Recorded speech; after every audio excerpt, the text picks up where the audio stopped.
Okay, so today's webinar is about service users risk assessment and management. So we're going to be focusing on the service user today. So obviously we're not going to be focusing on home risks. It's all to do with service user risk, but you can obviously add home risks into the system as well. But we're going to be focused on service users. Service users are particularly vulnerable to risk due to the disability and increased needs that they have. Some people in your service will have reduced ability to manage their own risks. This is why it's essential to carry out risk assessments in order to keep the service users safe. We do this by identifying hazards that could cause harm.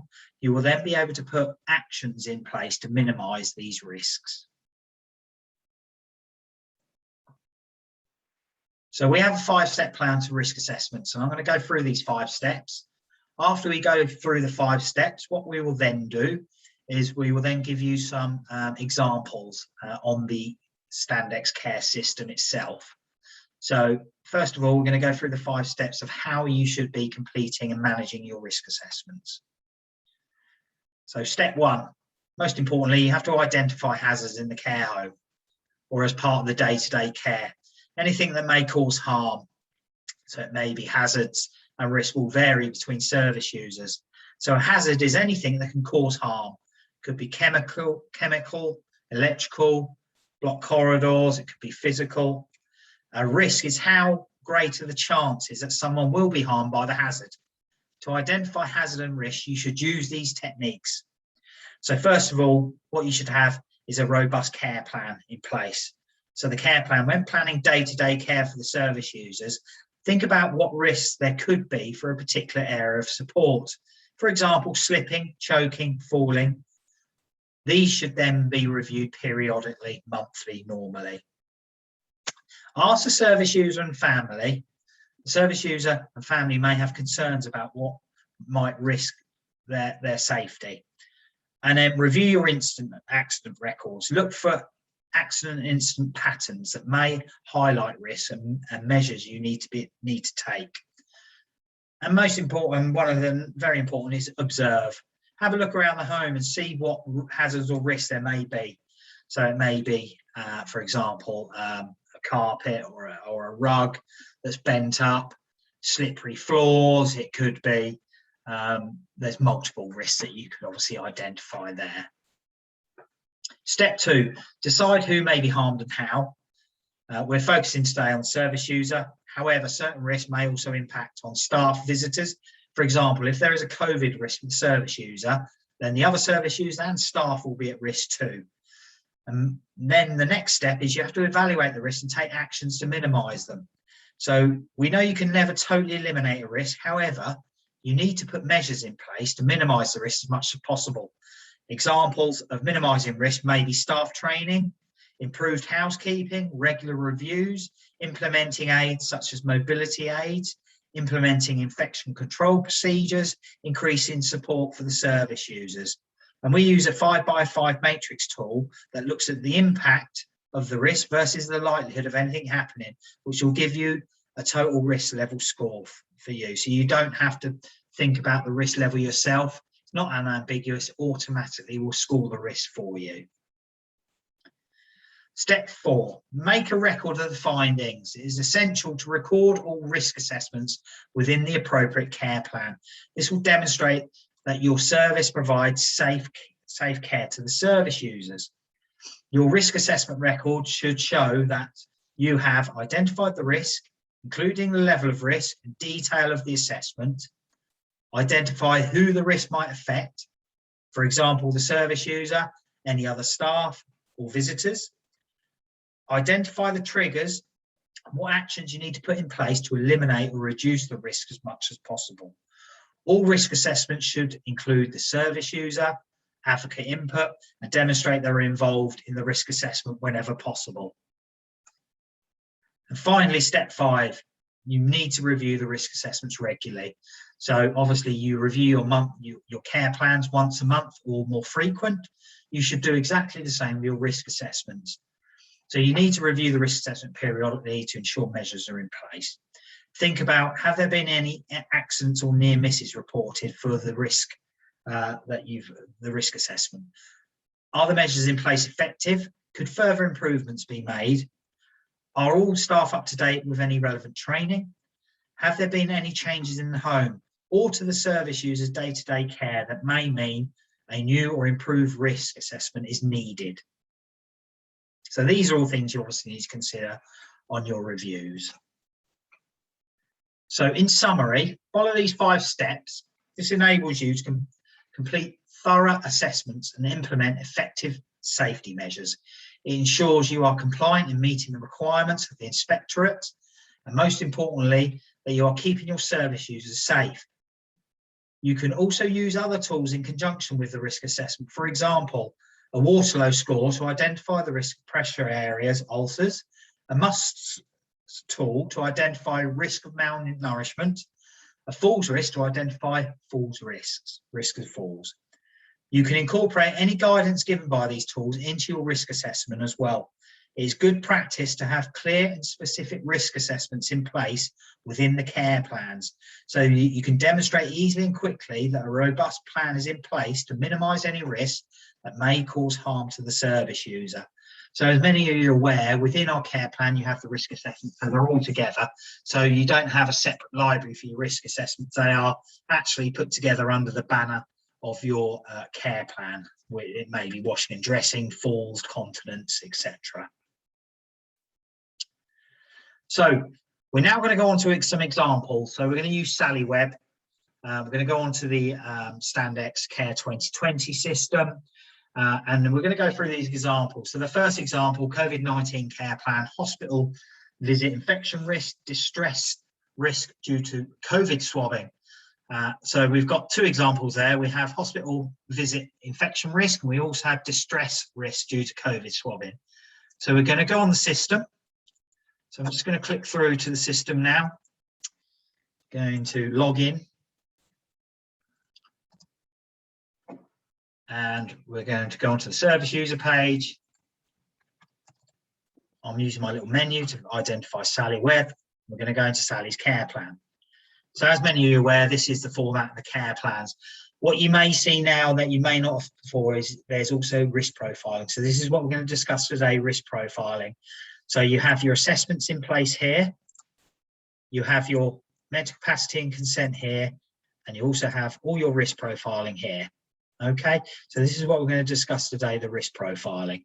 And we're going to look through them via the care plan. You can obviously look through them here as well, and you can view them here, but to actually access it, you have to access it via the care plan like you would when you're reviewing a care plan. So first of all, we're going to go into the COVID-19 care plan.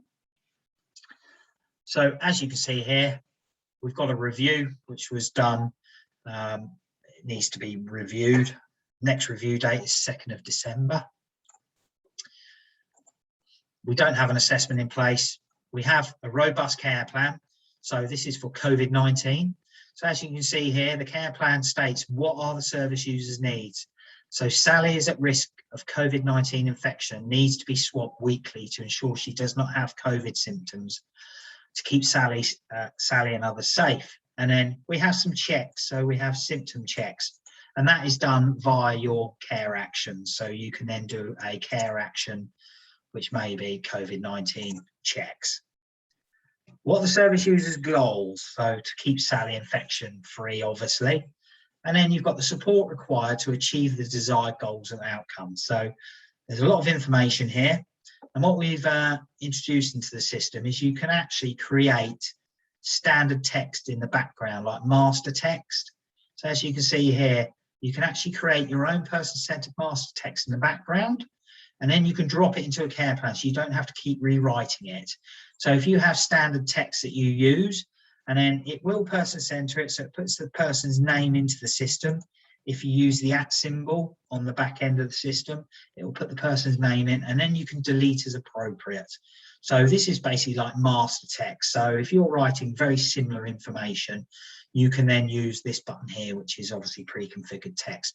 We will be going into that more when we do the care plan webinar, which is our next webinar, which is next month. So please sign up for that. It's going to be a fantastic webinar. So once you've done your care plan, you then identify any risks. So we have 2 risks here. So if you want to create a new risk, you press your care plan risk profile and you press the plus button. So we've already done 2, so we're going to go through these now. So the first one is risk of infection when they go to hospital. So down here you have risk type. So on the back end of the system, you can choose your risk types and you can add your own risk types in as well. And then the risk name is hospital visit, risk of infection, so or risk of COVID-19 infection. So we've scored it as it's a serious impact, obviously, on Sally's well-being and health. But because obviously the hospitals, hopefully it's an unlikely event is going to occur. And this will then give you the score, so it's a medium risk. If you change these, it will then change the risk appropriately. Okay, this is a recognised way of risk assessing. It's a 5x5 matrix. You change obviously the impact and you change the likelihood, and this will then give you the risk. So we've scored it as it's a serious impact on Sally, but it's unlikely to occur. And then down here we then have our risk details. So you have Sally has frequent hospital appointments and is at risk of being infected with COVID-19. Risk triggers: if she's exposed to others with COVID-19, visiting hospitals, not using a mask or crowded areas in the hospital. Who may be harmed? Sally and the carer that's taken her to the hospital. And the risk management. So this is where you'll do your risk management. So ensure that Sally wears a mask when attending hospital appointments. Carers to take Sally to the appointment in the care home transport, not public transport. Sally and carer to socially distance when in the hospital. To leave the hospital as soon as an appointment is done. Encourage frequent hand washing. So there is your complete risk assessment for hospital visits. Okay. Second one we're going to go through is distress risk due to COVID swabbing. And you can add as many care plan risks profiles to a care plan. So you can have 15 risks if you want attached to a particular plan of care. So the risk type is slightly different here. It's psychological harm to Sally. And the risk name is what the actual event is. So it's swabbing may cause distress. So it's a minor risk and it's possible, because obviously we know how to swab people. We're going to discuss how we're going to do it. We're going to make sure she's aware so it's not frightening for her. So it's a minor risk, but it is possible that it may cause psychological harm. So Sally's at risk of psychological distress and physical discomfort due to the swabbing being taken. This may cause her to react in a way that may cause harm to herself or others. The risk triggers: having the swab test with little or no explanation. So we obviously have to make sure that she's in a calm environment, and we discuss what we're going to do with the swabbing. Who may be harmed? Sally and the other staff. And then risk management: offer Sally reassurance prior to the test. The test is to be done in a quiet surroundings by a carer she is familiar with. Okay, so that's the risk assessment done there as well. When you come to reviewing the risk assessments, you've got your care plan date at the top here. And then you will also put in your review here that you've reviewed the risk assessments as well. So you can actually say risk assessments have also been reviewed. And then you can save and publish, and that will then publish the care plan, and that will then become live, and it will automatically default the review date to 28 days or what you've set it for the system.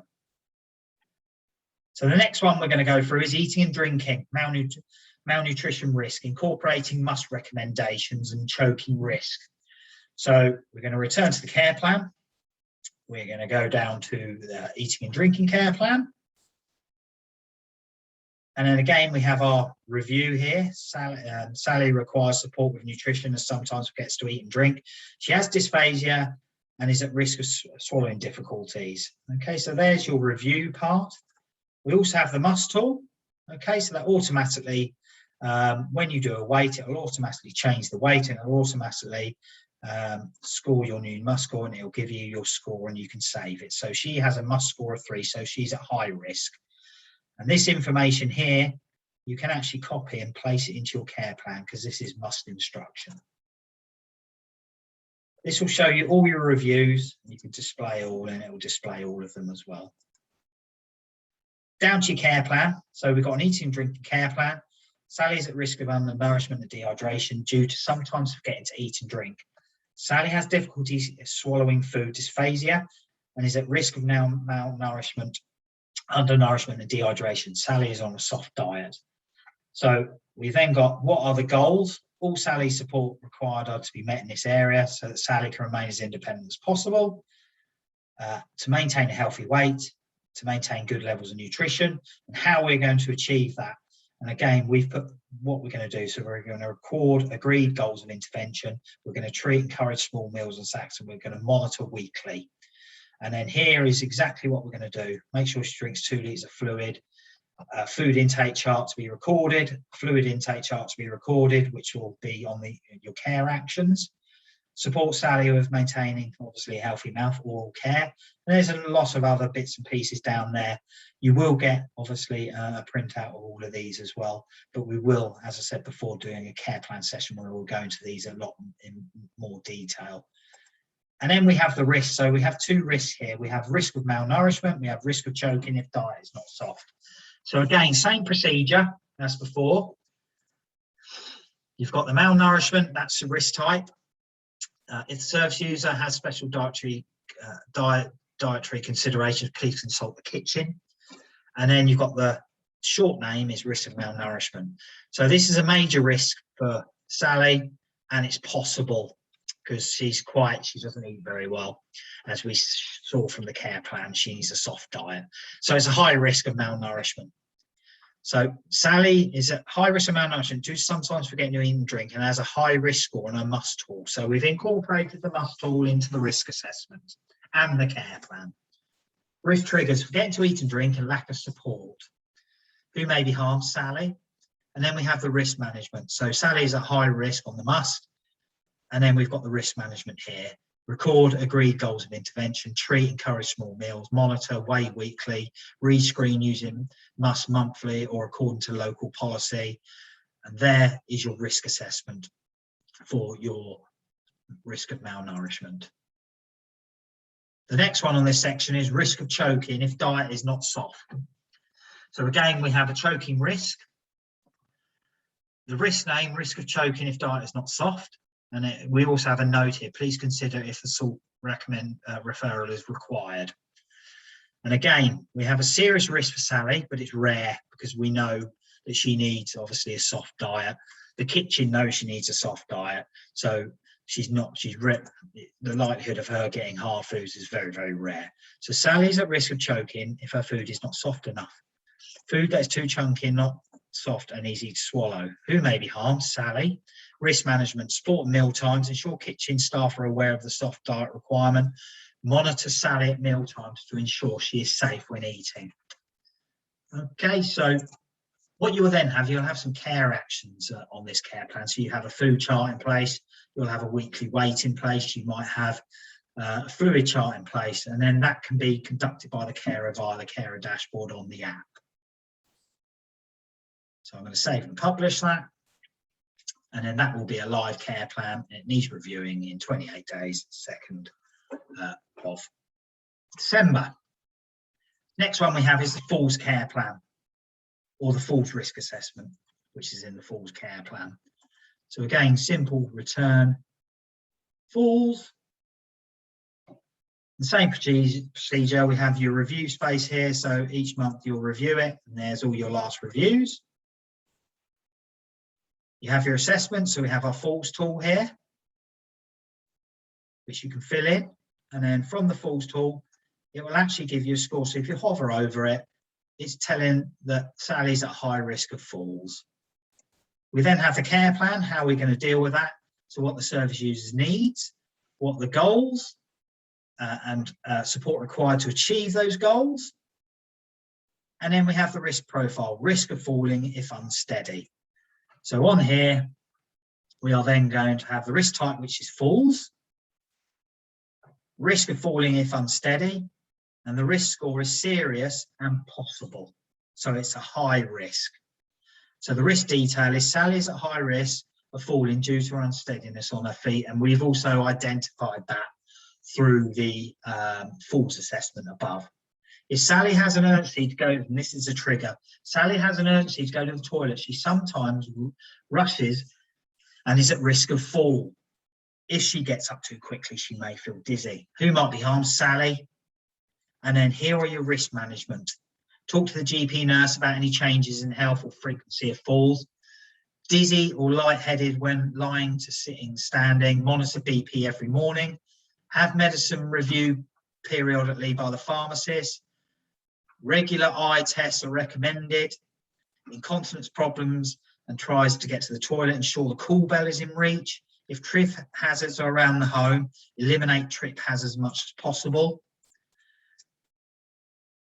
If unable to get up from the dining room chair without using their arms or difficulty getting out of the bed, consider exercise to improve strength and balance. Physio may help to mobilise and correct walking aids. And talk to the GP nurse about management of fear if it is compromising their function, ensuring support is always on hand. So again, there is your risk assessment for that particular example. There's a nice little up button here, takes you to the top. And you may have a care action in here as well, which will then be delivered via the carer dashboard. So we're going to go back. Next one we're going to look at is medication care plan, allergy to penicillin risk. So if we go to our medication care plan, and again, you've got your review, your assessment, if there is one, your care plan, and then you've got your care plan risk, and she has an allergy to penicillin. So again, it's important to identify the risk, which is allergy. Please ensure any food allergies are reported as kitchen staff. Ensure all medication allergies are recorded on the MAR chart and in the medical alert. So we have the ability on the care plan here. As you can see, she's allergic to penicillin, and it's actually on here as well. So every staff member knows she's allergic to penicillin, which is really, really nice. It's a quick and easy identification for that. So we have a care plan in place for this, and then we have the risk assessment. So again, risk type is allergic to penicillin, and it's significant, Sally, and it is possible. So it will give you a severe rating. So this is the highest rating you can get. So the risk detail, Sally has an allergy to penicillin, which causes a rash on her chest, makes her feel unwell. If she isn't administered any medication with penicillin, is the risk trigger. Who might be harmed? Sally. And then the risk management, ensure that Sally does not have any medication containing penicillin. Medical alerts and MAR to specify allergy. Check when administering medication that Sally does not have any medication prescribed containing penicillin. If penicillin is prescribed, code the drug chart appropriately. Drug not given for clinical reason. Report prescribing doctor immediately. So there again is your risk management, and you'll review that every month. Like you do your care plans, you'll go in here and you'll review it.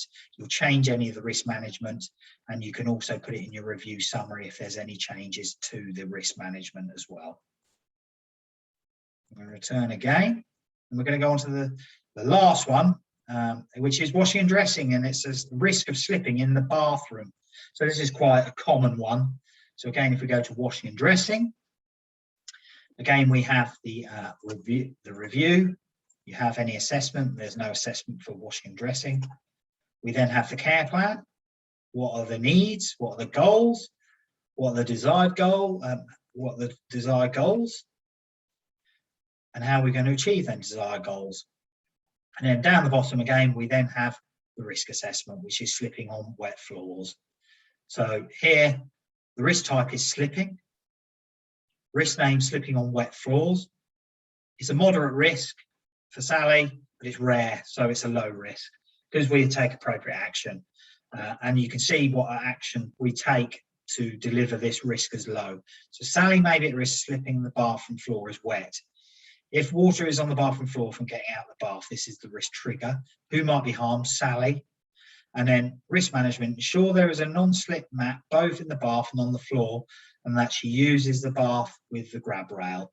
Or it may be that she uses a member of staff to get in and out of the bath using correct move and handling techniques. Obviously, this will change per service user, the risk management.